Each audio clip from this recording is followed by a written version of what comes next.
Assalamualaikum warahmatullahi wabarakatuh.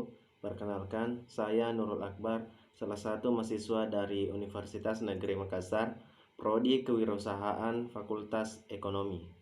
Baik, eh, tujuan dari pembuatan video ini yaitu untuk memenuhi tugas ujian akhir semester analisis kebijakan bisnis. Langsung saja kita masuk ke pembahasan materinya.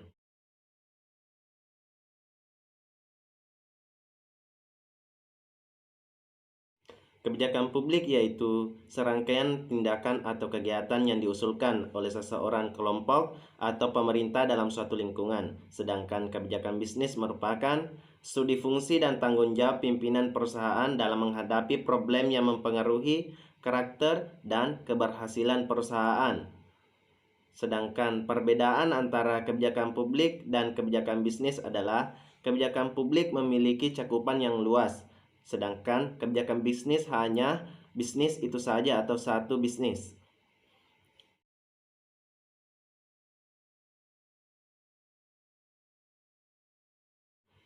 Yang pertama yaitu tujuan perusahaan adalah salah satu faktor yang mempengaruhi kebijakan bisnis. Suatu organisasi bisnis harus melakukan pengamatan dan analisis lingkungan yang baik. Oleh karena itu, faktor lingkungan juga merupakan salah satu faktor penting yang harus dipertimbangkan. Faktor lainnya seperti visi, misi yang pernah kita ketahui. Para pemangku kepentingan dalam bisnis dapat bersifat eksternal maupun internal.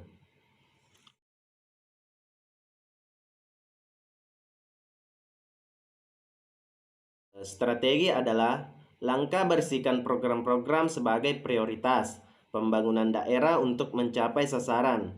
Arah kebijakan merupakan penjawetan dari strategi perangkat daerah yang difokuskan pada prioritas-prioritas pencapaian tujuan dan sasaran strategi dan kebijakan bisnis.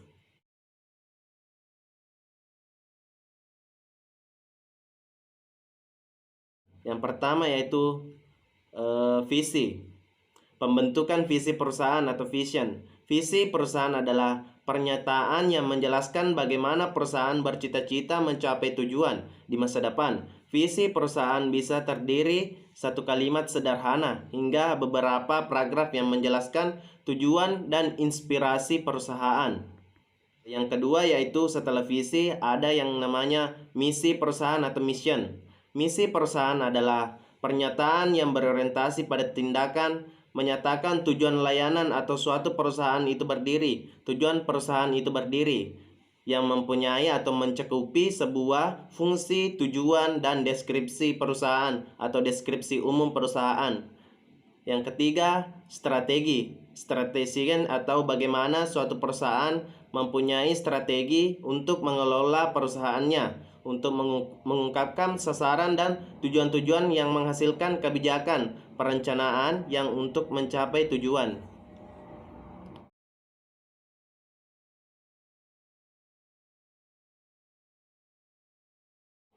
Hubungan antara perumusan visi dan strategi perusahaan yaitu visi dan misi dan strategi perusahaan.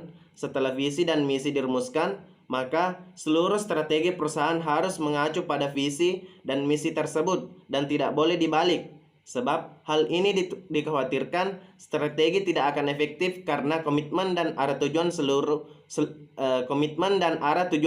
orang dalam perusahaan berbeda dan terkotak-atik dalam fungsional struktur. Dalam mengkomunikasikan visi dan misi, peran leadership sangat menentukan.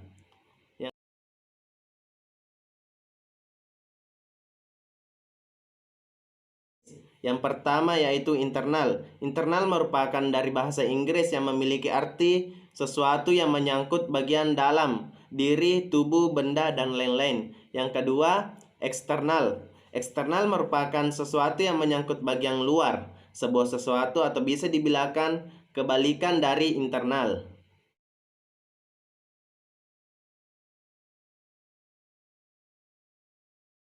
Dalam melakukan strategi pemasaran, kita harus memperhatikan kualitas produk.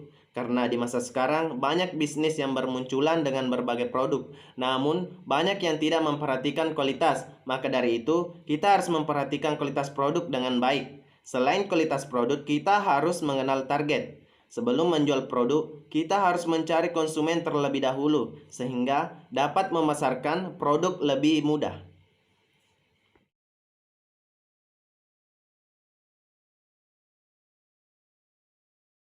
Dalam kebijakan bisnis, strategi sangat penting karena tanpa strategi sebuah bisnis tidak akan berjalan dengan lancar atau berjalan dengan baik. Strategi harus dikendalikan agar dapat mencapai tujuan yang diinginkan. Setelah itu, kita harus mengevaluasi apakah ada kesalahan dalam pembuatan strategi atau pengendalian sehingga tujuan yang ingin dicapai tercapai dengan baik. Mungkin itu saja yang sempat saya sampaikan dalam video kali ini. Lebih dan kurangnya mohon dimaafkan. Assalamualaikum warahmatullahi wabarakatuh.